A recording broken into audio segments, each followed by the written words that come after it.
no mu ngo amahoro yarabuze. Umuntu abuza amahoro ku giti cye, umuntu abuza amahoro mu rugo, umuntu abuza amahoro mu kazi. Ubarakubwira ngo kubera computer na za robo zirimo kwiyongera, abantu benshi barahangayitse, barakubwira ngo mu myaka mikeya umubare w'abantu benshi bazaba babaye abashomeri kubera ko imashini zizaba zabasimbuye. Ndabeshya? Muzitegereze muri bank, kuva aho bazaniriya system ya za app, umubare w'abakozi bakora kuri gishe za banke wagize ute? Waragabanutse. Umubare w'abashomeri wagize ute? Wariyongereye. Nugifite ako kazi abahinda umushitsi avuga ati wenda app itaha nige wizahitana, ubwoba bukiyongera. Turi mwisi igengwa n'ubwoba, turi mwisi erega sinavuze mbubwira ibya mpox ngo ni ubushita bw'inkende. Ku mwana umwe yabwiye sekuru, arambwira ati sogoko ati twiza akantu kwishura, ati mwiza iki? Ati yuko dukomoka ku nguge, ati ndakica data. Atuzabaze nyoko aho yagukuye iwacu nta nguge zari zirimo. Ariko ubu ikiduteye ubwoba n'ubushita bw'inkende. Icyo niba gushaka kubabwira si icyo ngicyo. Turi mwisi impande zose tugoswe n'ubwoba, tugoswe n'ubwoba, ubwoba bw'ibyorezo, tugoswe n'ubwoba. Bamwe abahanuzi baricara bati mitingitiraje, bati twabonye ibintu bihirima, bati ibintu byose biza ni bitwongerera ubwoba. Hanyuma Imana ikavuga ngo peace, Jehova shalom, haleluya. Ariko ubundi buriya mumutinya iki? Ubundi gupfa byishe nde?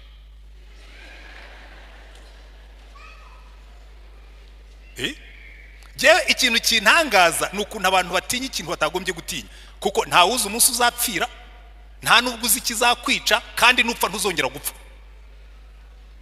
Upfa rimwe. Je undi daira wa Kristo muranabeshye. Twose mwijuri imbere y'Imana.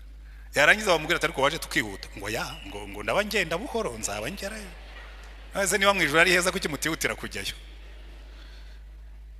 Icyo nije ndakubabwira si icyo. Ariko ngira ngo hari igihe njya mbibigisha hano, hari igihe iwacu mu cyaro abanyamujyi ntibashobora kubyumva once again, kuko turi mu gihe cy'iminsi 1000 batera umwete abagore konsa, kuko twebwe mu cyaro nta wajya gatera abagore umwete wo konsa, bonsaga babinezerewe. Muri kino gihe inkumi z'ubu ntabwo zishaka konsa, bagomba kubizigisha bakanabizihatira. Umuntu yaronkaga hakageza igihe umubyagera bakarambirwa ko umwana yonka, agashaka urusenda agasiga ku mabere kugira ngo umwana acuke. Hari igihe Imana isiga urusenda ku mabere y'isi tukanga tukayoma, hanyuma byadusharirira tuti Imana yaduterera, nyiguterera n'igihe kwishaka kuyireba. Babira ariko yose wayihoreye ukandeba, nige mahoro yawe nawe isi yavaho nijoro rekavaho izaturemera isi y'amasezerano. Nubona ibintu byatangiye kunyeganyega, nubona ibintu byatangiye kugorana, jya wegera Imana wibuke ko ari Jehova shalom, haleluya. Kuko ubundi isi yo iratubeshya, biriya bibazo byamye bibaho. Noneho uko abantu bagenda bunguka ubwenge bagira bate baravuga ati ubungu rero tugiye gukemura ikibazo cy'amahoro make. Abagiye basoma murabizi mu kinyejana cya 17 cya 18 haje abantu b'abanyabwenge bitwa ngo bagita ngo ni siècle de lumière, ngo butwahishuriwe, ngo ubwenge bwiyongereye, ngo isi dushobora kuyifata tukayicungira. Hallo.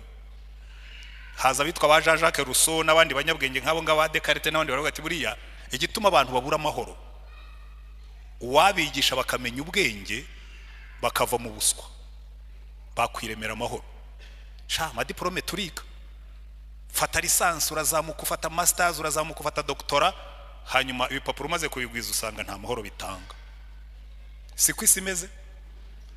Iyindi hipoteze bapoza baravuga ati buri impamvu abantu babura amahoro nuko baba bashonje. Uwabaha akazi akabaha ubukire akabaha ubutunzi, batunze bagatunganirwa, amahoro yatemba nk'uruzi. Isi razira turakora. Ngiye sinjyamo abantu bashyigikira ibintu ngo byo kudakora, ngo iyo wizeye Imana oya ni Imana irabyanga. Aravuga ngo niba unyizera haguruka ujye gukora, uzatungwa n'imirimo y'amaboko yawe. Ibyo ni Imana yabivuze. Udakora ntakarye. So nitubabwira kwizera Imana si ukubabwira ngo mubabanebwe. Ibyo nibaza hari abantu babeshya ngo twigisha abantu kubabanebwe, cyo si muri abo bigisha ubunebwe. Ariko hari ikintu kimwe nzi, ubwenge bwanjye bunyereka yuko ibyo bitekerezo bya imanisme bikubwira ngo umuntu ashobora kwiremera amahoro, ngo yize ubwenge akaba umuhanga, agakora akabona amafaranga, yarangiza ugashyiraho amajaride menshi n'amahoteli menshi n'utubyiniro twinshi ngo abantu bakagira leisure aho bidagadurira, ukongera imyidagaduro, ukongera amafaranga, ukongera ubwenge ngo abantu bagira amahoro. Isi yarabigerageje ariko biranga. Impamvu byanze nuko ako gahinda gasaze nababwiye ngo muri Amerika, kimwe mu bihugu bya mbere, igihugu cya mbere gikize, gifite n'ingabo zikomeye, gifite n'ibyangombwa byose, agahinda gasaze kiyongereho 30% muri iyi myaka. Todo suicide irazamuka muri ibyo ngibyo. Kubera iki? Kubera ko bya bindi byose twashatse ntabwo biduhesha amahoro. Nunafata hano twavugaga iby'ubutani, ugiye mu nkiko ukareba abantu barimo gutandukana, ntabwo ari abakene babandi b'inyuma, bamwe batungwa no kuzunguza udutaro, umugabo nawe akanyonga igare, bagahurira mu rugo bombi bananiwe, ntabwo ari bo badivorce. Bari ubuzima bwo bwabakubise bihagije, ntabwo biyongereramo inkoni, hadivorce abandi, twebwe twahaza. Umugabo aragenda agashaka umugore, umwe yanyongaga igare, undi akazunguza agataro, bakagira gutya, bakagira Imana ikabaha umugisha, bagacunga akabutike kakazavamo iduka, umugabo akaguza imodoka, yagere wa mugore akavuga ngo uyu mugore ntahuye n'ikigero ngezemo, nzashaka umutoya mu muharike numvira iryo raha, batoya da wikabya jya umenya gusaza utanduranije cyane. Buriya rero mwine yashimye Imana kuri 25, hirya ya 50 haracyari mu rugendo, ko ari abasaza barimo gusaza nabi muri uyu mujyi. Maze iminsi nsetsa abantu, ejo bundi nari ndimo kwinanurira imitsi y'abasaza, ngenda inyuma y'inkume ebyiri zirimo kuganira, imwe irimo kubwira indisha ngo kiriya gisaza, umva ntabwo ari uriya mugabo ni kiriya gisaza, ngo kizi ko kirimo kurya umwana. Maze muri kino gihe hateye n'imvugo zo kurya abantu, ngo kizi ko kirimo kurya umwana, ngo nikizi ko ari giye urimo kukirya, ngo nzakirya, ngo ngirye, ngo tuzajya gutandukana, ngo ibyo nshaka kugeraho byose narabigezeho. Maze nyumvira mugenzi waramubwira ngo shango nanjye wazandobeshejeho. Navuze nsha uyu musaza iyo mba muzi, nawe kumubwira nti wa musaza ihaneho kanyagwa batarakurya ari babiri. Umuntu aricara witwa umusaza, uri muri vurunga mu bana, uri murandavura, ngo urashaka amahoro, ntayo uzabona. Ariko ntabwo njya mbona umukene aribwa na bene abo ngabo baba barya ikiza. Barya babandi babonye bya bindi Ruso yavugaga, bararya bize, bararya bafite amafaranga, bararya abajya mu myidagaduro, kuko niho bahurira mu tubyiniro bakakurya nyine. Imana ikabyitegereza ikavuga ngo ibyo bintu byose muvuga ntabwo bizabahesha amahoro. Murebe muri Bibiliya zanyu, buriya uko Imana ivuga ibintu niko kuri, iby'Imana ivuga niko kuri. Natwe turamutse turi abanyabwenge twabibona yuko iby'Imana ivuga ari ukuri. Urundanya amafaranga, ukarundanya amadiplome, ukarundanya ibikunezeza, ariko amahoro akanga kabura. Ndetse n'ibihugu bikomeye, kera abaroma baravugaga ngo niba ushaka amahoro ujye witegura intambara. Ariko naje gusanga iyo mvugo iba no mu mibereho y'abantu. Civis pacem para bellum, niba ushaka amahoro tegura intambara. Iyo uteguye intambara niyo ukora. Ibihugu bikomeye, reba Uburusiya buri mu ntambara na Ukraine, nta numwe ushaka kurekura ngo ashake amahoro. Baravuga toya ni bloda turarwana tu. Israel hamwe na Hamas na Hezbollah baravuga ati tuzareba uzanesha undi. Kubera iki? Intwaro zirahari, kandi abazicura bagomba kuzicura, kandi kugira ngo tuzidapfa ubusa zigomba kurwana. Uko ni kwisi tekereza. Imana ikavuga ngo ibyo mutekereza ntabwo bihesha amahoro. Ngo umuntu umwe yarwaye indwara, bayishakira umuti birabashobera. Noneho hajya kureba umuganga ngo ari umuspecialiste, aramusuzuma aramubwira ati se iyi ndwara hari ubundi wayirwaye? Undi ati atubwo niyo yongeye iragufata. None se nje kwivuza urambwira ko indwara narwaye iri yongeye ikamfata, nari nsanzwe mbizi. Kubwira abantu ngo ibibabuza amahoro, barabizi ibibabuza amahoro, ubikubuje amahoro ntubizi, ukeneye umuganga wo kubikubwira. Imana irabisuzuma ikababwira ngo ibibujije amahoro si inzara, ibibabujije amahoro si ubukene, ibibujije amahoro si ubuswa. ikibabujije amahoro ni ibyaha. Kuko reka nsome imirongo imwe muri Bibiliya ntangire gukuramo amasomo ku byo twasomye. Muri Yeremiya ibice 2 umurongo wa 13, Yeremiya ibice 2 umurongo wa 13 iravuga ngo abantu banjye bakoze ibyaha bibiri. Abantu banjye bagize bate? Bakoze ibyaha bibiri, baranyimuye kandi ari je soko y'amazi y'ubugingo. Bimuye Imana ari yo soko y'amazi y'ubugingo, no kuvuga ngo ibyo dukenera byose bitemba biva muri yo.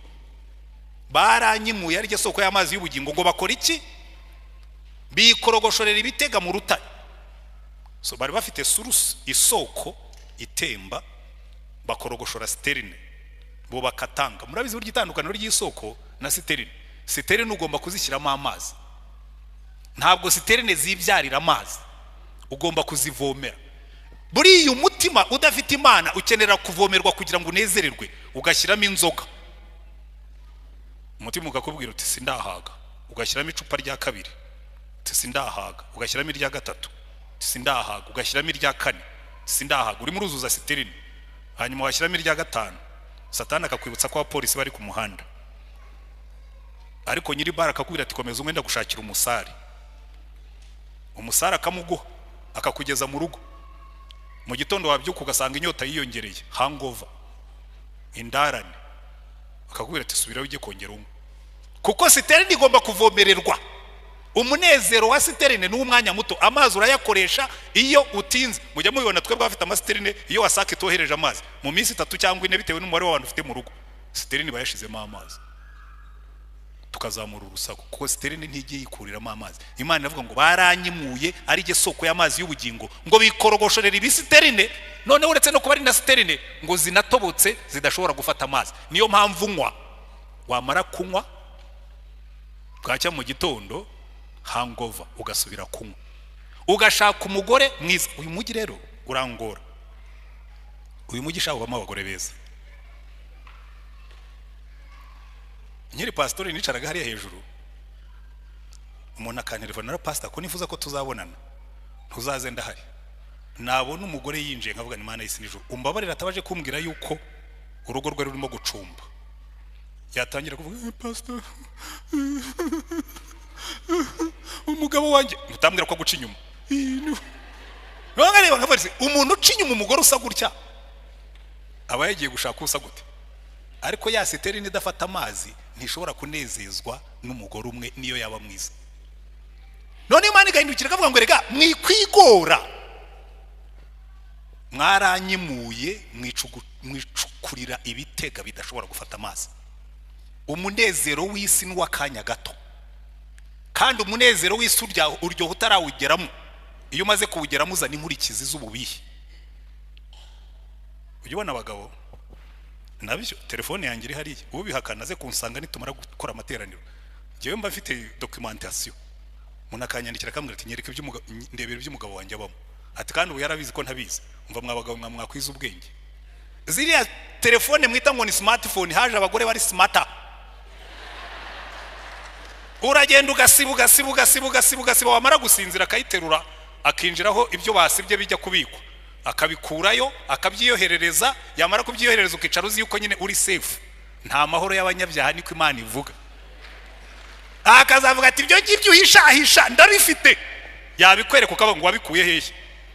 Oya sinkubajije aho nabikuye, ahubwo mbwira ntabwo ari byo. Nimushaka gusiba muzabire cyaje inshakura zizi gukurayo ibyo mwasibye. Nibyo moteri basigaye bajyayo. Erega zira telefone nazo zigira ibimoteri, kandi aba bagore n'ubundi nibo bashinzwe ibyo bintu by'isuku, aho ibimoteri biba barahaze.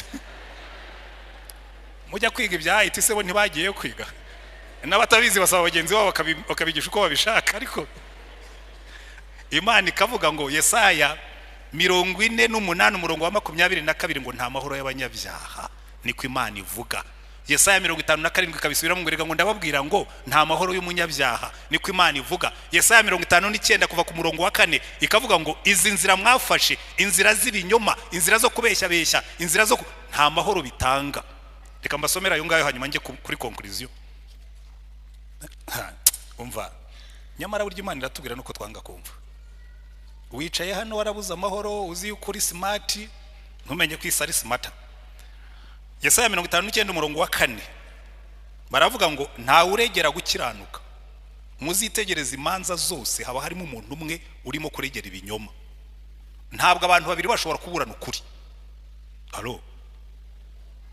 Abafite imanza ndabeshya, nta kuntu baba bafite iteraniro ringana rike rizuzimo abantu bafite imanza mu rukiko.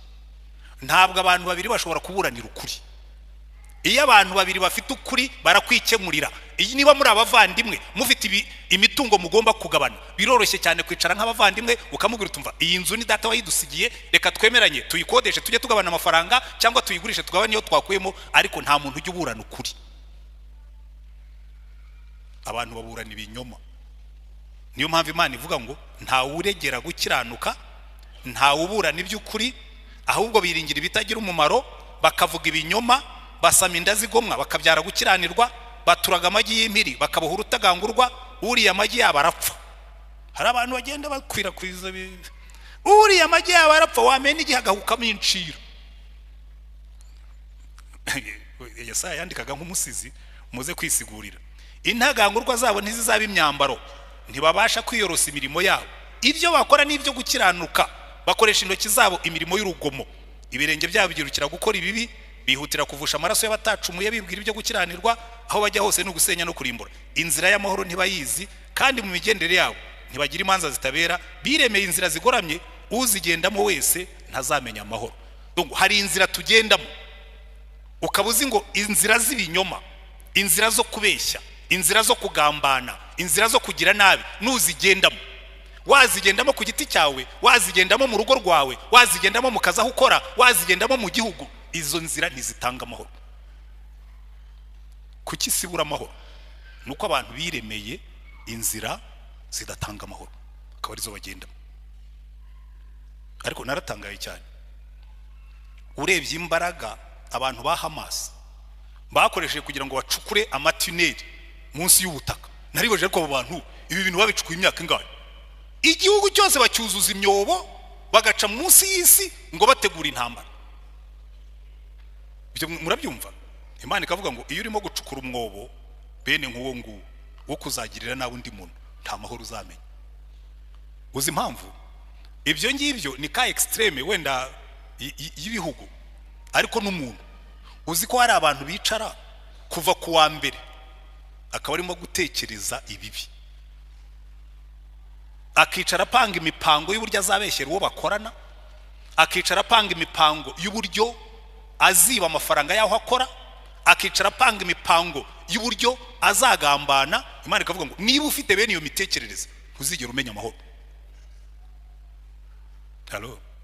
Iyo ni Imana ibivuga, ntabwo ari Rutayisire. Ndimo ndasoma Bibiliya kuko turimo turiga Imana yitwa Jehova Shalom. Kuko buriya ibintu by'Imana bitangirira kwihana ukava mu byaha. Reka nihute nsoze. Ubundi buriya amahoro yatangiye kubura umunsi umuntu yakoze icyaha. Ubundi buriya muri Bibiliya habamo ibice 4 birimo Shalom, amahoro yuzuye. Itangiriro igice cya mbere n'icya kabiri, umuntu abanye neza n'Imana, Imana izikamugenderera, bakayakira, umugabo n'umugore bari kumwe nabo banezeranywe, ngo babana bambaye ubusa ntibakorwe n'isoni. Bivuga ngo ntabwo bajyaga badeletinga za message, ntabwo bihishahishaga, bagendaga ngo bambaye ubusa ntibakorwe n'isoni. Transparence abusuri. Kandi n'ibyo kurya Edeni yose yari yawo. Imana yaravuga ngo ibi bintu byose biri hano mujye mubirya. Abundance mu mibereho. Ariko umunsi umuntu yakoze icyaha, ibyo byose byahise bivaho. Baratubwira ngo Imana yaje kubasura, bajya kuyihisha, batangira kudeletinga za message, batangira kutazisubiza. Imana ikabwira ati ko ndibuze kubasura kuri umugoroba ngo ntiduhari. None se mwagiye ko nendaga kuza kubasura? Bati ntabwo tuboneka. Imana isigaye ishaka abantu bakayibwira ngo ntibahari, bakadeletinga. Umuntu watangiye kujya mu byaha atangira kwihisha. Ndenda kubabwiza ukuri, ikintu cyose uzakora ukumva ugomba kujya kwihisha, uzamenye ko ubwo ufite ikibazo. Sibyo? Hari ibintu dukorera mu ibanga ariko ntabwo biba ari ukwihisha. Iyo ngiye kuri toilette ngenda mu ndeba, ntabwo mba nihisha.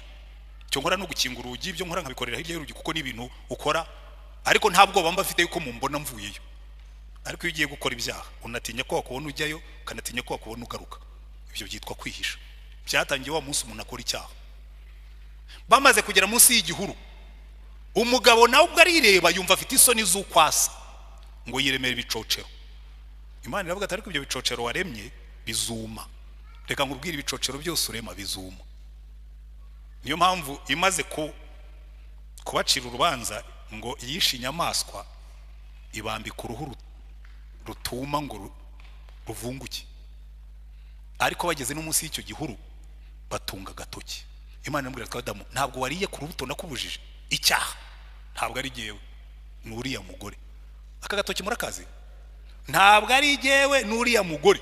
Inshuro zose nakoze counseling y'ingo, umugore araza akakubwira ati mfite ikibazo n'umugabo, reka ntange case imwe itari ya hano kuko yo nahuye nayo ahandi hantu, ntabwo ari ya hano ubwo uri bwiyumvemo, ntabwo ari we mvuga, ariko zirasa. Umugabo n'umugore bari bicaye, umugore akambwira ati uyu mugabo rero dufitanye ikibazo, twabanye neza pe, dusenga Imana tumeze neza, abonye ibintu bimaze kumera neza ashaka inshoreke, none rwose sinshobora kubyihanganira. Turicaranye n'umugabo arahari, mbwira umugabo nise bite, arambwira ati reka nkubwire pastor, uyu mugore icyanteye igituma ntashobora kurekura inshoreke yanjye asigaye agira amahane. Umugore akavuga ati mumbarize, atarazana inshoreke, ataragira inshoreke hari amahane nagiraga. Nawe se wa mugabo nsubiza, utarazana inshoreke uyu mugore yagiraga amahane atoya, ariko noneho yarayazanye. Ntabwo nise warekura inshoreke tukareba ko amahane agabanuka, atoya nabanza agabanya amahane nanjye ndebe yuko nshobora kuba mfite assurance yo kwirekura. Umugore akavuga ati ntabwo nshobora kuyareka ukifite. Urumva Adamu Imana yaje wari urubuta ati sigiye n'uriya mugore. So uyu mugore aratera amahane kuko umugabo afite inshoreke. Umugabo akavuga ati impamvu mfite inshoreke nuko atera amahane. Ibyo bizakemuka bite? Kuko buri wese Imana yimubajije aho kugira ngo yemere ibyaha bye, ahubwo atunga agatoki. Igituma amahoro ataboneka haba mu mutima w'umuntu, haba mu ngo, haba hehe, abantu bose iteka ryose bimura ikibazo. Yewe na genocide yakorewe abatutsi batungaga agatoki ngo twari tuzi ko bazatwica, n'uruhinja rwari kukwica, ngo twari tuzi ko bazatwica, na wa mukecuru yari kukwica. Abantu iteka ryose bimura ibyaha bakabishyira ku bandi, kuko babikuye hehe? Icyaha iyo kije umuntu yimura ibyaha akabishyira ku bandi. Niyo mpamvu Imana ivuga ngo abagenda muri iyo nzira y'ibyaha ntibazigera bamenya amahoro. Niyo mpamvu Imana yabonye byaranze itanga umwana wayo, iravuga ngo genda ushinga umusaraba ku isi, abazizera bakihana bakababarirwa bazabona amahoro. Munsi y'umusaraba wa Yesu niho tubonera amahoro yuzuye. Niyo mpamvu Paulo yandikiye Efeso arabwira ngo erega hariya ku musaraba, uriya musaraba niho yazanye awicisha ubwanzi bwari hagati yacu n'Imana, ashyiraho linye vertical atwunga n'Imana, arangiye ashyiraho linye horizontal atwunga n'abandi natwe ubwacu. Akavuga ngo ha munsi y'umusaraba niho uziyungira n'Imana, ngo uwo musaraba yabwicishije bwa bwanzi bwari hagati yacu n'Imana. Imana iravuga ngo uzizera wese nzamubabarira. Haleluya. Ariko irangije iravuga ngo kandi nuhagarara munsi y'uyu musaraba ukamenya ibyo Yesu yagukoreye, na bya bindi wajya gutinya yuko wisuzugura wigaya wiyanga, uzavuga ngo ubwo Imana inkunda ukondi nduye igiciro. Haleluya. Hari abantu yireba mu ndorerwamo Satani akavuga turabona uko usa nayo mabinga yawe, hari umuntu uzagukunda. Kandi ubwo n'umugabo afite umugore, kirengeje ntangara ari kumurantangaza, ukabona umugore afite umugabo akakubwira ngo ni mubi bigutwaye iki niba uri mubi ufite umugabo, ubundi se wenda gushaka undi mugabo. Umugabo nta n'umugabo mububaho by the way, ko kugeza no munsi nta mugabo ndabona adafite umugore kereka yatamushatse. Ariko Satani araza akakwemeza kuri mubi, akakwemeza ko ufite amabinga, akakwemeza ko ufite izuru rinini, abagore akameza ko afite amaguru mabi. Ubundi amaguru ni iki? Si bigendesho tugenderaho gusa, hari ikindi amara. Ababi muraho uyu munsi umenye yuko uwo wita mubi niwe Yesu yapfiriye, kugira ngo umenye ko ufite agaciro. Kuko ku musaraba adusubiza agaciro kacu, kagivuga ngo jewe ndukunzwe, niba Imana inkunda kuki jewe nakwiyanga, niba Imana inkunda ibyunda nyangaho nakazike. Kuko urukundo rw'Imana tubonera mu musaraba wa Kristo nirwo rutesha agaciro nyakuri. Haleluya. Kandi ngo bikatwunga n'Imana, bigakuraho ingaruka z'icyaha, bikanyunga nanjye ubwanjye. Najya nireba mu ndorerwamo n'imvi zanjye n'iminkanyari, nkabona uyu musaza ndi w'igiciro cyinshi, sindimbura mumaro, sindimbura agaciro, yego ndashaje ariko Imana irankunda. Cyo nibihagije.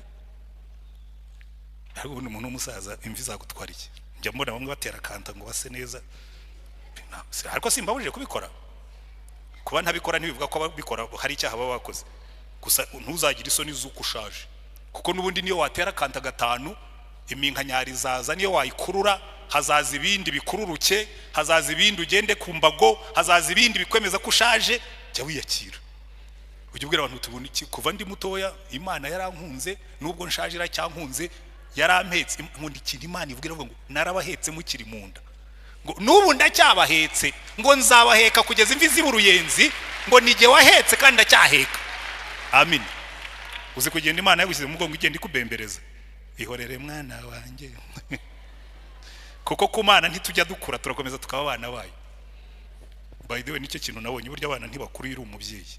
Njya ndeba abo mfite barabyaye bamwe, abandi barimo bararongora, abandi barimo yirute, ariko iteka ryose iyo mbatekereza nk'abana.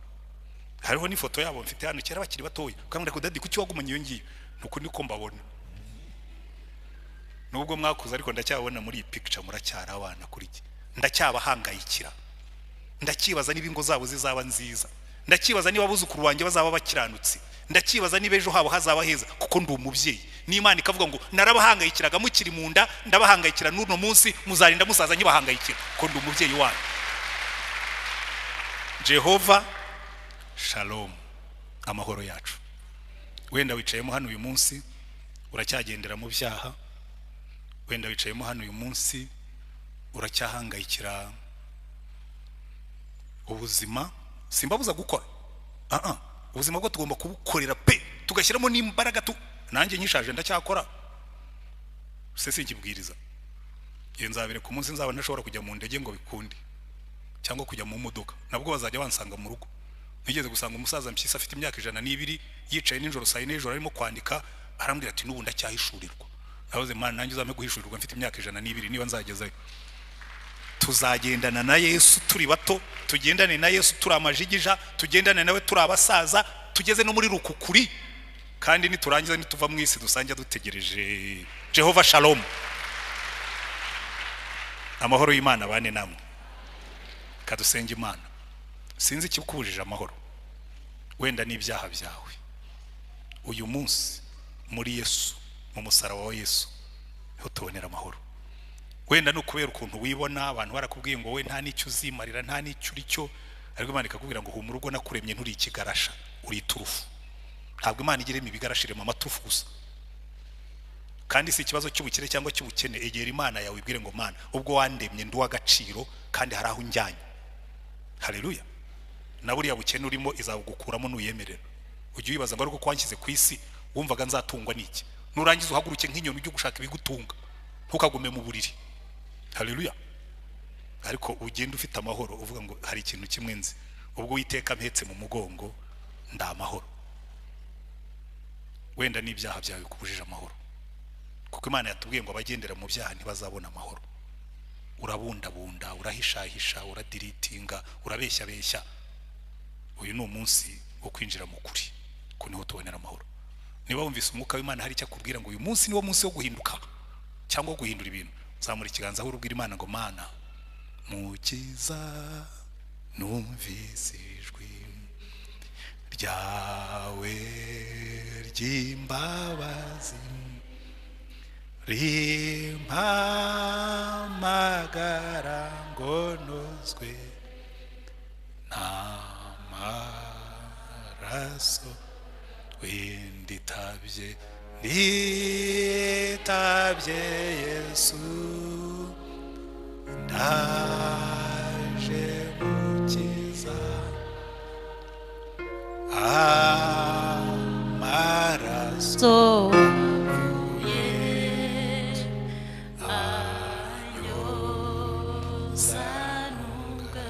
zamura ikiganza aho uri. Niba wumvise hari icyo umwuka akubwira tuyu niwo munsi wawe, wegera Imana ikubere Jehova Shalom, Imana itanga amahoro. Turagushimye Mwami wacu Yesu Kristo, ubwo wabonaga ibyo twagerageje mu isi byose byaranze, waramanutse uraza ujya ku musaraba kugira ngo tubone amahoro atari amahoro aturuka muri twebwe, ko mwami Yesu yigeze kubwira abantu ku munsi mukuru uruta iyindi ngo muze mu nsange ngo unyizera wese ngo imigezi y'amazi y'ubugingo izatemba iva mu nda ye, notijyamo kuko twebwe ntituri amasiterine ahubwo turi amasoko kubw'umwuka utura muri twebwe. Reka umwuka w'amahoro, reka umwuka wa Kristo winjire mu buzima bwacu kugira ngo tugende dukiranuka, kuko ijambo ryawe ryatubwiye ngo abagendera mu nzira z'ibyaha, ngo abagendera mu nzira z'amanyanga, ngo abagendera mu nzira z'ibinyoma, ngo abagendera mu nzira z'ubusambanyi, ngo abagenda babundabunda ngo ntabwo bazamenya inzira y'amahoro. Reka imbaraga zawe zimanukire kuri aba bantu bose, uwajyaga agenda yisuzugura, uwajyaga agenda yiyanga, uwajyaga agenda yigaya, amenye yuko urukundo rwawe rwabonekeye muri Kristo Yesu ari rwo rudusubiza agaciro kacu. Uwo babwiye yuko ntacyo azimarira, uwo babwiye ko ntacyo azigezaho, amenye ko ubwo ari mu mugongo wawe umuherekeje, ibyo azagambirira gukora byose uzamuheramo umugishwa mu agaciro. Reka imbaraga zawe zimanukira aha hantu, uvugane na buri muntu, umubwire ibimureba, uvugane na buri muntu, mwemeze ibimureba, kandi imbaraga zawe zikorere muri twebwe kugira ngo tukumenye mwami Imana yacu nka Jehova Shalom. Imana amahoro yacu ubane natwe, ugendane natwe, amahoro utanga arenza y'umuntu yakwisabira, amahoro utanga arenza y'umuntu yamenya, akomeze gutwarira mu mitima yacu ubu n'iteka ryose, mu izina rya mwami wacu Yesu.